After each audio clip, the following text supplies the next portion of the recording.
Hola, ¿cómo están? Un saludo. Nos encontramos en la tercera parte de este tutorial sobre una fotocomposición con efectos de sombras y luces.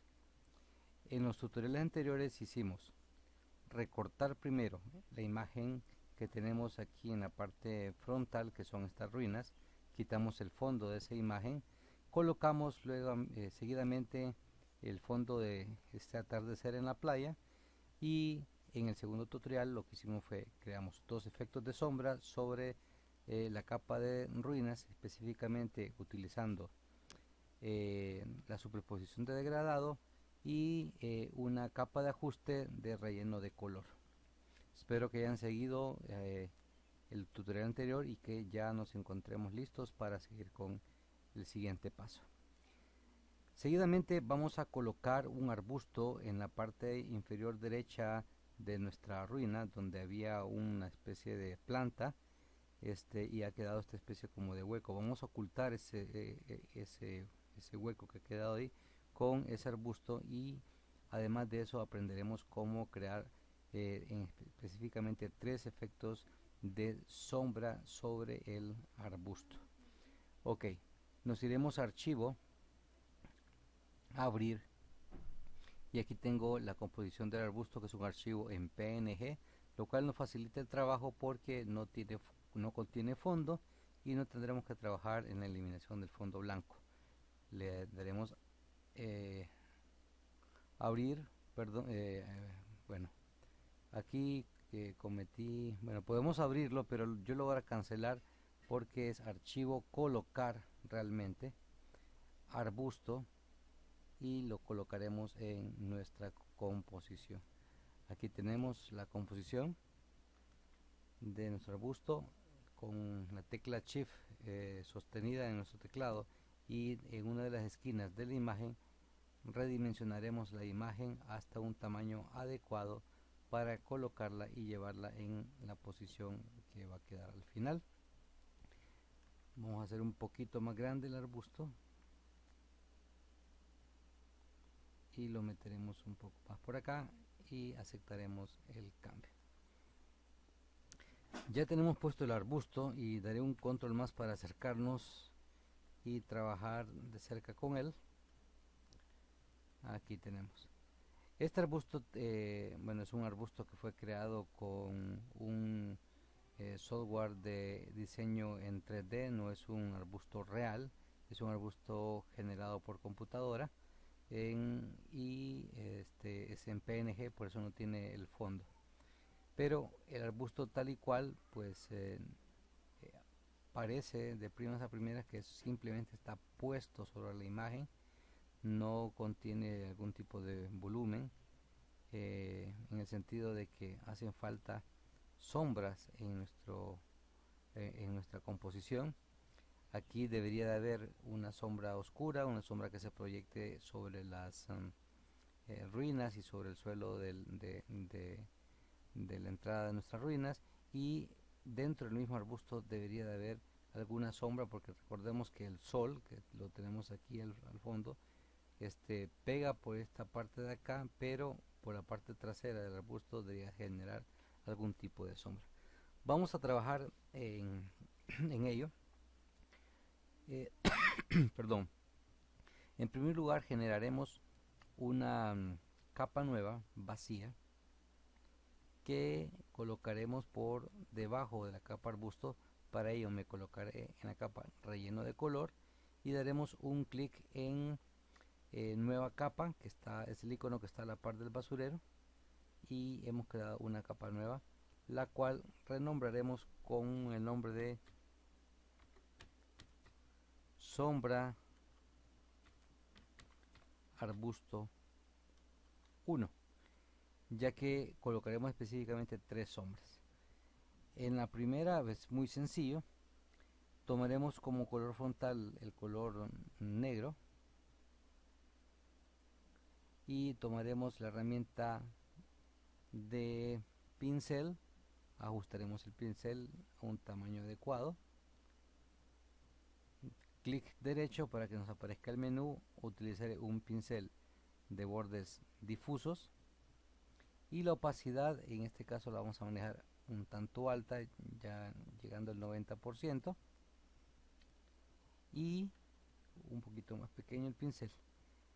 Esta primer sombra es la sombra que inmediatamente se encuentra por debajo de nuestro objeto, es la que debe ser más oscura, porque generalmente las sombras en los objetos van de un degradado de más oscuro a más suave, hacia la sombra se va expandiendo.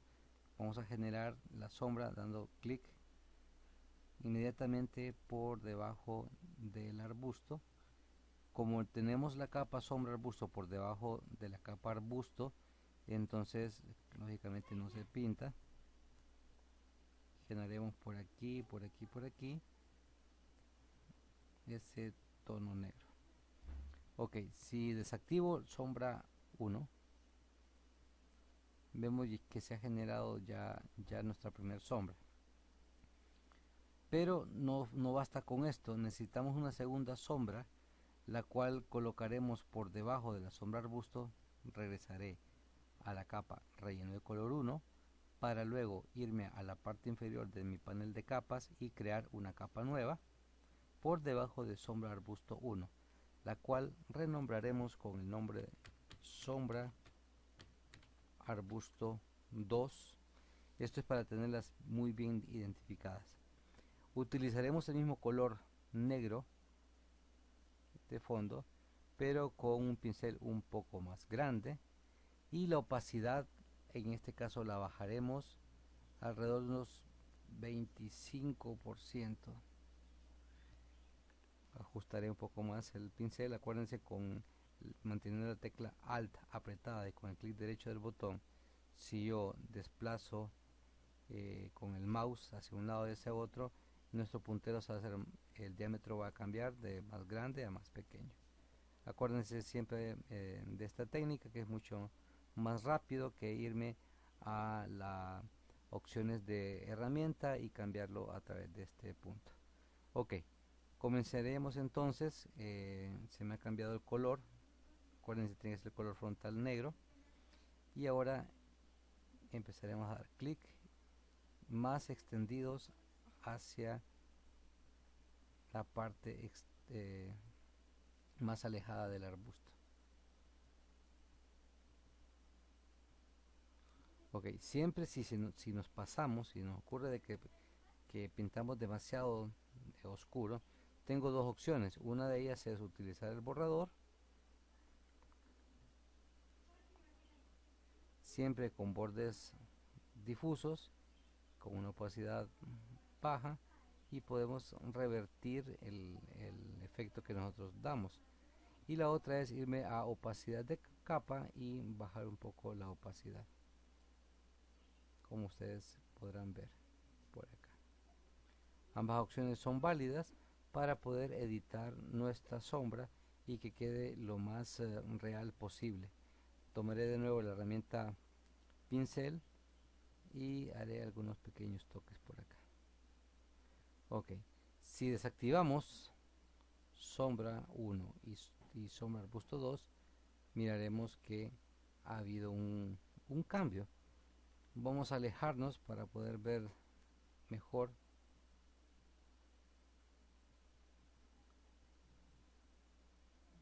Y sí se ha generado esa sombra.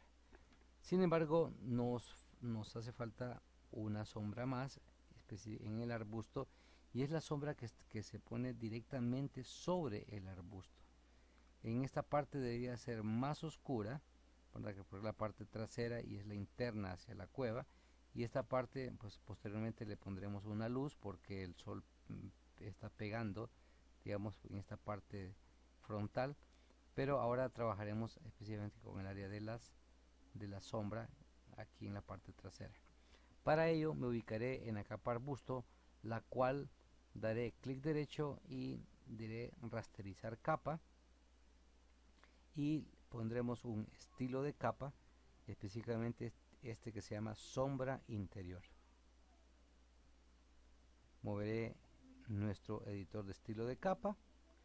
Tengo seleccionado sombra interior, tengo un color negro, tengo por el momento modo de fusión multiplicar y empezaremos a hacer ajustes. Primero moveré tamaño y para que miren cómo va cambiando nuestro objeto. Distancia, y aquí moveremos un poco el ángulo.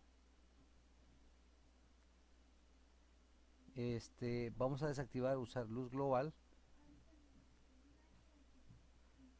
Luz global lo que hace es que todos los objetos van a partir desde un mismo punto de luz, y en este caso no quiero eso, quiero que trabajar con mayor libertad la parte del arbusto. Desactivo luz global para enfocarme únicamente en la parte del arbusto y moveremos el ángulo para que se proyectar la sombra al interior. Vamos a aumentar un poco más la distancia, perdón, el tamaño y la distancia. Más o menos la tengo como en 73, tamaño 120. Podemos jugar con la opacidad también. La voy a dejar un 85% y creo que estamos bien. Daré un OK y ahora visualizaremos desactivando efecto si hemos generado un efecto correcto. Me parece bien, ha quedado bien. Vamos a desactivar todas las capas de sombra del arbusto, y este es el arbusto con el que colocamos y que redimensionamos con control T, y este ya sería el arbusto con nuestros tres efectos de sombra. Control 0 para poder visualizar completamente mi composición, y podemos dar un pequeño retoque aquí para fijarnos cuál era el antes y el después. Creo que hemos generado un buen efecto de sombra en nuestro arbusto. Nos haría falta aquí algún efecto de luz, se lo estaremos colocando en tutoriales posteriores, donde no solamente aplicaremos luz a esta parte del arbusto, sino que también una ligera luz en la entrada de la cueva. Este es la tercera parte, espero que les haya gustado. Iremos de a poco para que podamos ir entendiendo claramente cuál es la metodología de trabajar las sombras y las luces en una fotocomposición de Photoshop. Es un placer siempre poder estar en contacto con ustedes. Pueden dejar cualquier comentario a través del blog o directamente en el canal de YouTube. Pueden dejar su comentario, alguna pregunta, cualquier cosa que ustedes quieran saber, o algo específico también que quisieran aprender para futuros tutoriales. Estamos para servirles. Bueno, esto es todo por este tutorial, y estaremos pendientes para la cuarta parte de esta fotocomposición.